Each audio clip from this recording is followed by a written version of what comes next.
ਸਤਿ ਸ਼੍ਰੀ ਅਕਾਲ ਜੀ ਸਾਰਿਆਂ ਨੂੰ। ਜੇ ਤੁਹਾਡੇ ਵੀ ਕੋਈ ਫ਼ੋਨ 'ਚ ਪਬਜੀ ਖੇਡਦੇ ਵਾਇਸ ਦੀ ਪ੍ਰੋਬਲਮ ਆਈਫੋਨ ਦੇ ਵਗੈਰਾ ਆ ਰਹੀ ਆ, ਤਾਂ ਤੁਸੀਂ ਸਭ ਤੋਂ ਪਹਿਲਾਂ ਪਲੇ ਸਟੋਰ 'ਤੇ ਜਾਣਾ ਹੈ। ਪਲੇ ਸਟੋਰ 'ਤੇ ਜਾ ਕੇ ਸੁਪਰ VPN ਭਰਨਾ ਹੈ। ਸੁਪਰ VPN ਔਨ ਕਰੋਗੇ, ਇੱਥੇ ਮੈਨੇ ਪਹਿਲਾਂ ਭਰਿਆ ਹੋਇਆ ਵਾ, ਇਹਨੂੰ ਓਪਨ ਕਰ ਲੈਣਾ ਵਾ। ਓਪਨ ਕਰਨ ਤੋਂ ਬਾਅਦ ਤੁਸੀਂ ਫਿਰ ਬੈਕ ਜਾਣਾ ਵਾ। ਸੁਪਰ VPN ਨੂੰ ਔਨ ਕਰ ਲੈਣਾ ਤੁਸੀਂ।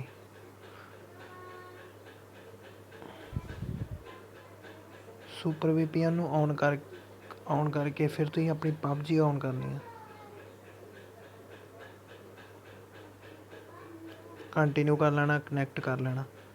ਕਨੈਕਟ ਕਰਨ ਤੋਂ ਬਾਅਦ ਤੁਸੀਂ ਬੈਕ ਜਾਣਾ। ਬੈਕ 'ਚ ਆ ਕੇ ਫਿਰ ਆਪਣੀ ਪਬਜੀ ਔਨ ਕਰਨੀ ਆ।